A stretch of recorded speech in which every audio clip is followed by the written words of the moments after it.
Today on Ask This Old House. And in most houses like this, 20 to 30% of the air in the ductwork never makes it to the living space because of small leaks like this. So today I'm going to seal the ducts from the inside. That's next on Ask This Old House.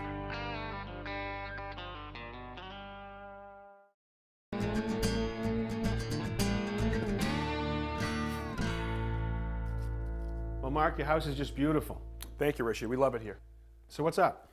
Well, we wrote to you guys about our heating and cooling system. It's a forced air system. All right, I can see a supply register right here, and that's going to blow warm air in the winter right against the glass right there. That's good. You should have a return here somewhere. We have a return right around the corner. All right, so the air goes back to the furnace to be reheated right there. So what's up? Well, we put a new furnace in about 11 months ago. We're hoping for a greater return on our investment.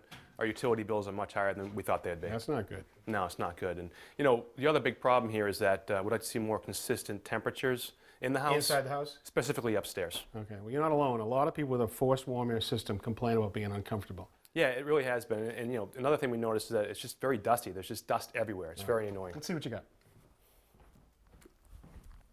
So here it is. You have a furnace. It looks to be gas-fired. Yep, okay. So inside this box, you've got a blower down here that pushes the air up across a heat exchanger. That'll heat the air in the winter. Above it, you've got an air conditioning coil right here, and that'll cool the air in the summer. Now that fan pushes the air up into this trunk. Now this trunk right here, I can tell you, is the supply trunk because it's insulated. Okay. And you can see right here, there's branches that go upstairs right there. Looks like you got some other branches. Yep, branches that go all the way along right here. Now, this ductwork is insulated, but it's not sealed. People see this insulation and say, oh, my ducts are sealed perfectly. Well, I've seen it so bad that when you turn on the furnace, all of a sudden the insulation blows up like that, which means the air is coming right out. Right. And it's a big deal in this country. You can lose as much as 20 to 30% of duct losses where it doesn't actually get up to the place you want to be. Wow. You're losing it to the attic, you're losing it to outside, you're losing it to the basement. Okay, so this is the supply trunk right here, insulated. But over here you can actually see really the issue with ductwork. Here's the return coming from upstairs, here's the return right here. And when these come together, you can see that the installer has sealed this with a mastic, sort of a rubberized cement to seal up the joints. The mastic is applied with a brush at any place that air could ever leak out. It's messy, but it's really effective. You also could use a foil tape to seal any of the joints that are easily accessible. Look at the challenge. You've got a metal trunk, and the only thing holding it together is this metal cleat, and that's not airtight. So your system is not unusual. You've got all this ductwork exposed down here, and what we could try to do would be to seal the ductwork from the outside. Well, it's pretty straightforward on the return side right here, right? We can get at it. Right. It's not as straightforward on the supply because you have to pull down that insulation, seal the ducts, and then re-insulate. And even if we did all that perfectly, you've still got some great percentage of your ductwork that's actually up inside your building that we can't get at. Right. So it could leak to the attic and everywhere else. So what I actually want to do is do something new. I want to show a technology where we can seal every bit of this ductwork perfectly from the inside. Sounds great. All right. Mark, say hello to Steve Taylor. He's going to help us seal the ducts today. Hey, Steve. How are Hi, you? Mark. So how'd you get started? So we've already started upstairs. We've sealed all of the supply and all of the return registers. So now any leakage that we measure is coming just from the ductwork.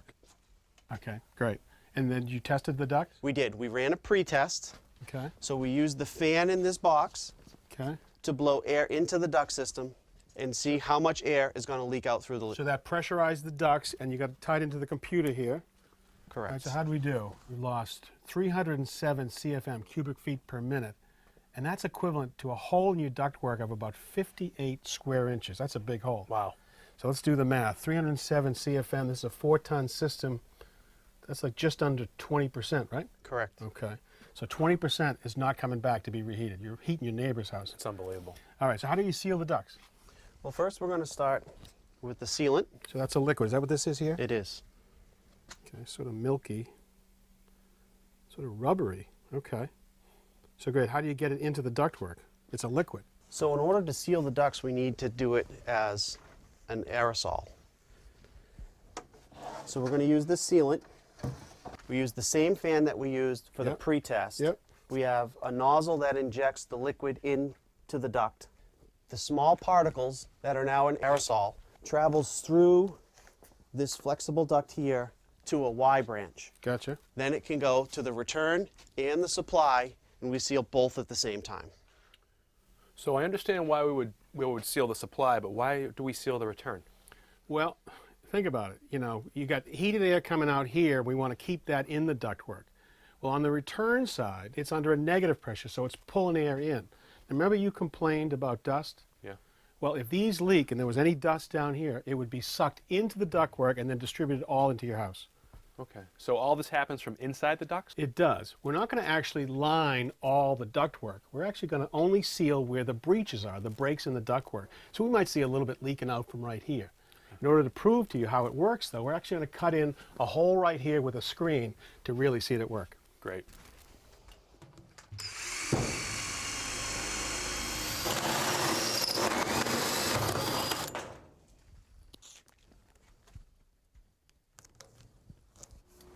So with this hole and the window screen over it, I've actually simulated some of the duct leakage you have upstairs in the building.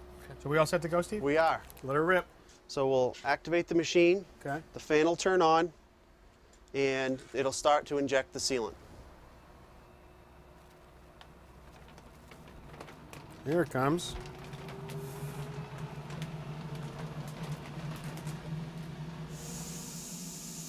Right now, the airborne sealant is flowing through the pressurized ductwork, and it's squeezing out just where they have an opening in the ductwork. As it flows through those little cracks, it catches on the crack and actually coagulates to seal any duct leakage. All right, so we've been running for about 10 minutes, and we've gone from 300 CFM of leakage down to 100 already, and we're not done yet. Pretty cool. Now, any of the sealant that happens to leak into the living space can be captured from this scrubber fan onto the filters. All right, well, we are done, and now I can actually show you just how effective this was. So instead of the hole, look at this. The window screen where the hole was is completely sealed, and that's really the same as all the leaks in your ductwork. That's cool. All right, so Steve, what's our final numbers? How do we do? Well, if you remember, we started off at 307 CFM, yeah. which is equivalent to about a 58 square inch hole in the ductwork. Yep. So now we're down to 19 CFM. Under 20. Great. And that's only a 4-inch square hole. Well, this is what gets my attention right here, Mark. A 94% reduction in duct leakage. Does that work for you? Yeah, that's great. I think your whole system's going to work better, too. It's going to be more comfortable, more energy efficient, and it's going to be cleaner in the ductwork. Great. Thank you for your great work, Steve-O. Thanks, guys. I really appreciate it. Well, I like the way that tightens up the system. That's smart. It's unbelievable. My question to you is, how about cost? Well, I am told that the average house, 2,000 square feet, is going to be somewhere between $1,500 and $2,500. And that really depends on how many systems. Is there one or two in the building? It's not bad. It isn't. I mean, do you think it's worth it, though? I do. For the same reasons I mentioned there. It's going to be more efficient. It's going to be cleaner. But I think, as importantly, it's going to be comfortable. The air that you heated or cool gets to the right place. Now, think about what the challenge is. With metal ductwork like this, every time we have a longitudinal seam right here, this is not airtight. It's going to leak out through here. Every time we bring two pieces together, it wants to leak. How about this? These are both called takeoffs, where we'd come off of a branch right here. Now, these have metal tabs. Now, you cut a hole, bend the tabs. Well, that's not going to be airtight. This is another version of the same thing. And look at this. It has double stick tape on the backside, so it'll make a nice tight seal here. What about all these swiveled elbows? Yeah, the swivels are never airtight, so you're going to have to use a mastic or the foil tape right here. The issue is we're losing 20, 30, 40% of the air that should be going into the living space for heating and cooling going to the wrong place. Wow. But you're not really losing it. It's staying in the house. Well, I mean, think about it. Where we end up putting ductwork is where nobody really wants to go. The basement and the attic. And so that's places where when you lose it, you lose it. Yeah. So something like this is perfect for a retrofit project like you're working on here. We've got never a lot of them. I've never seen a better solution for fixing the ductwork. All right. Well, good information and a great project. Thank you. And we've got plenty more of those coming up next time.